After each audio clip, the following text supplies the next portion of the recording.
अश्वमेध के युद्ध में प्रसन्नजीत का शिरच्छेद कर दिया होता तो ये युद्ध ही नहीं होता।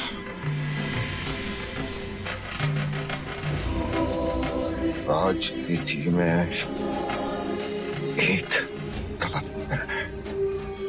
वो निर्णय गलत नहीं था पिताजी।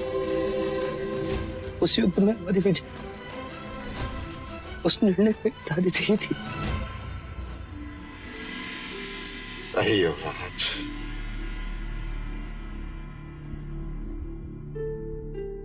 जिस तरह जंगल के प्राणियों की अपनी राजनीति है, जो बलवान वही जीतता, उसी तरह राजनीति भी एक जंगल है। जो बलवान वही जीतता है। सांप पालतू नहीं होता, फिर भी पालो और काटे तो दोष सांप का नहीं,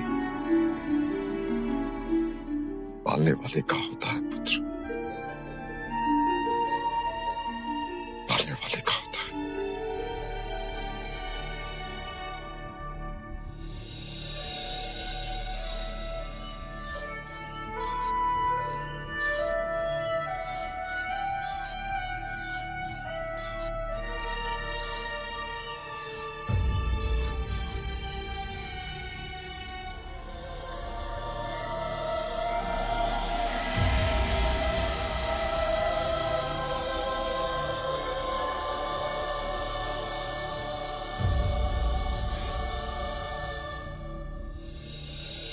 एक युद्ध और चारों ओर दुख का साम्राज्य छा गया।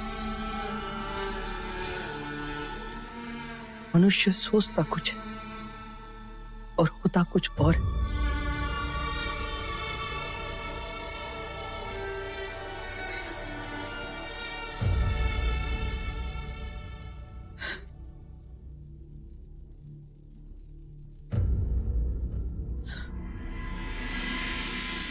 सत्य कहा आ रहे आपने, अभी कल की ही बात है। कभी सोचा ना था कि इतनी जल्दी ये बात हो जाएगी।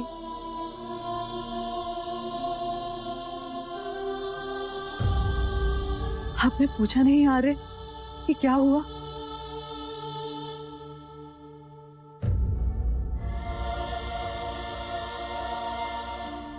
ठीक है, चलो मैं ही बता देती हूँ। कल राहुल पहली बार घुटनों के बल चला और फिर रोने लगा। जब मैंने उसे पुकारा तो यूं हाथों के बल सर उठाकर मुझे देखने लगा और फिर हंस पड़ा।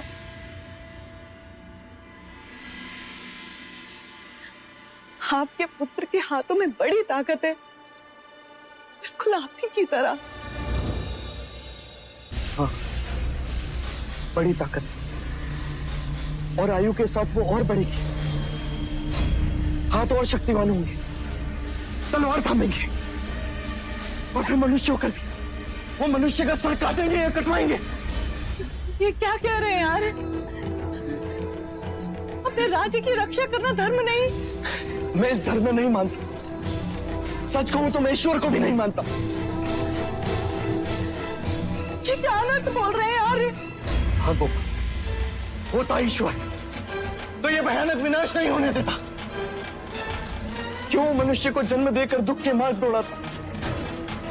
क्यों मनुष्य की आंखों में चतुरता का वृक्ष बढ़ता और अहम का तांडव रचता? क्यों वो विकारों के पीछे मन को भटकाता? क्यों ये युद्ध होता और प्राणों की आहुति दी जाती? क्यों सरहदों के विस्तार को क्षत्रिय प्रगति का नाम देते? क्यों वेद और पुराण शूद्रों के लिए निषेध होता? तुम कदाचित ही मानो गोपाल, पर एक उपवन में जितने पुष्प उगते हैं उससे अधिक शवों को देखकर आया हूं मैं। नहीं चाहिए मुझे राजपाट, नहीं बनना मुझे राजा। मुझे केवल दुख से मुक्ति का मार्ग चाहिए। मुझे शांति चाहिए, मुझे शांति चाहिए, शांति चाहिए।